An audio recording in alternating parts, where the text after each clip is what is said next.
Alright, for those who don't know, Zai from Rocket Jump Ninja is a legend in the mouse space. He knows what he's talking about, he's an actual gamer, and we've done a few collaborations on mice roundups, which I'll link below. Oh wow, I hate you. I mean, no, you're cool. So it's really cool to see him team up with XTRFY to create a mouse shape he deems will improve your aim. But even before receiving the mouse, I've already kind of made up my mind about the MZ1 from XTRFY, that it would be way too weird for me because the really low profile shape and the really thin body. But boy was I wrong. The MZ1 is a unique shape, that's for sure, with some incredibly important subtleties in its design that will make you want to game and of course get better aim. Of course, you might not get there right away, and it's the reason behind this long-term review. We don't normally do this for mice, but I wanted to use this mouse for a couple months, really get comfortable with it, before somewhat settling on a verdict. But the basic premise is this: at $79, this is a winner in many aspects, but is also a bit of an experimental product given this is Zai's first mouse. But it's awesome to see they've patented the design, so it will make it harder for the copycats in the future. So let's talk about all the good, why you should want one, and of course mention the slight quirks right after this. Play your games the right way with the much improved Virtuoso RGB Wireless XT with Bluetooth support, fantastic swivel hinges, deeper ear cushions, tactile controls with USB-C charging, a beefy microphone to step up your comms game, and awesome wireless sound reproduction. Check it out below.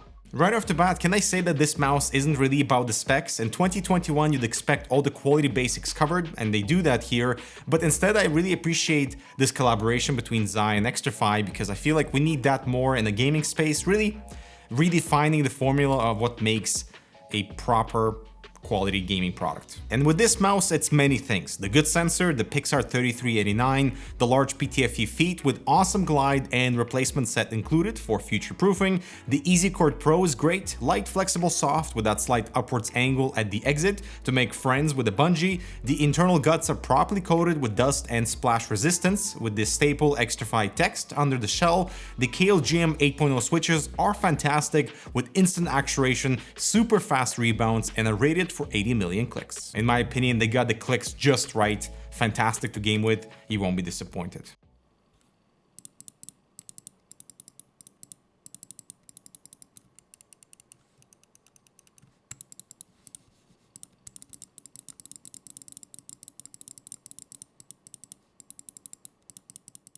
Now, there are a few really cool things about the body material. Number one is the slightly transparent nature of the shell. This is especially visible around the triggers, which gives the mouse that unique vibe. And number two is the charcoal gray color of the shell, so it's not your traditional boring black mouse. Over the last 2 months though, I've used this on a daily basis and the full exterior is unfazed. It feels like day one. Now, probably my favorite thing about XTRFY mice is the completely driverless, no software needed nature, and it's exactly what we have here with the MZ1. So this mouse has this really clever switch at the bottom to set all your functions. This means you control the really tasteful RGB strip through a button combo press with speed, brightness, color, and effect all available. You just might need to refer to the manual to get the right button combo, but that's the only caveat of going driverless. You can cycle between polling rates, which to me is a bit useless, set the liftoff distance between 1 and 2.5 millimeters, even change the debounce time on the primary switches, and this pretty genius F11 functionality, allowing you to map the top button to either F11 or page down after a firmware update. And you can cycle between the firmware updates back and forth depending if you want to use F11 or page down. Page down is kind of cool if you're more like scrolling down instead of using a scroll wheel, but otherwise I prefer the F11 by default. So in game, for example, you can map F11 or page down to whatever functionality, and now you have this easily available macro switch right on your mouse. For example, in Escape from Tarkov, I use it as my favorite gesture after a kill.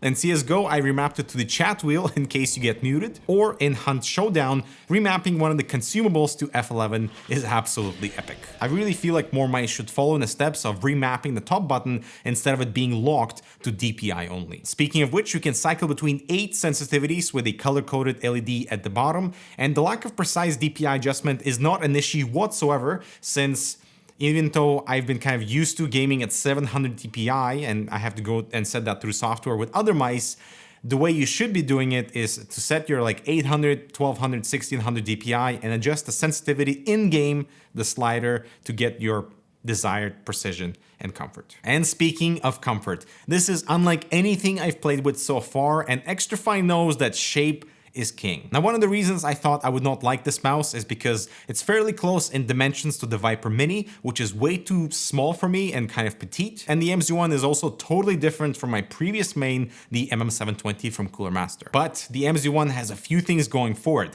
Number one are the surprisingly deep grooves on primary triggers that lock your fingers in place. It helps with grip and most importantly, gives you a lot of control with clicks. Then we have the appropriate curvature at the base, letting the mouse glide smoothly when placing it back down at an angle. I do this all the time to reset after a flick, and it's forgiving if I angle the mouse too much versus all my other mice. And weight-wise, at 56 grams, it's just light to have good control without disappearing in the air. And once you get comfortable with the shape and the grip, the weight is just a compliment. All right, so for this next thing, let's talk about the most important thing with this mouse. And I'll be honest with you, in the beginning, it just overall wasn't comfortable. The deep grooves were a bit too kind of awkward, the thin profile, especially coming from the MM720, and I almost kind of gave up as well. We actually know a few people who bought the mouse and returned it after because it didn't really fit their style, and a lot of the times, you know, you get the mouse, you put your hand on it, it feels good, but here, it didn't. So I find it really important to give this mouse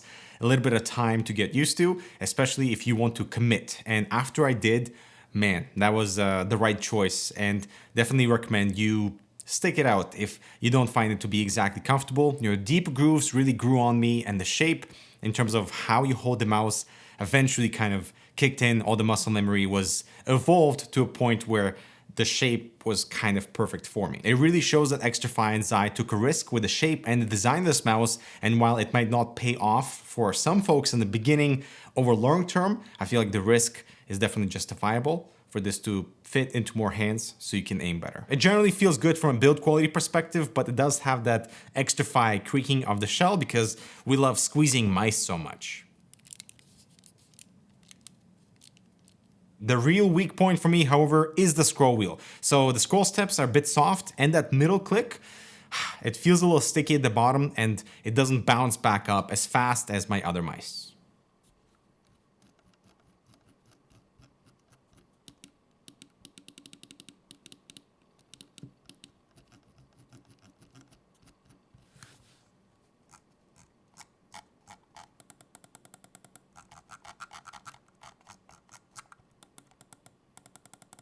Now, the main unique part of the shape is the fingertip / ergonomic shell, letting my ring and pinky fingers rest easy by the side, but due to the low profile, they are kind of close enough to the mouse mat to add friction if I'm not careful. And this very low body is probably going to be the culprit of discomfort for some of you, but the teardrop shape, the little hump at the back, doesn't stick out too much. And generally, I wasn't used to having my fingers kind of just locked in the mouse. I'm more of a hybrid grip style, so fingertip / claw, but here the curvature of the grooves really lock my fingers in place, and I can absolutely play like this no problem and have perfect precision. One really interesting thing about the design of the shell is that the perforations are nowhere where your skin makes contact with the mouse, therefore removing any discomfort of like holding holes. So all the sections where my skin makes contact are completely solid. And one really interesting thing about the right side where my ring and pinky fingers sit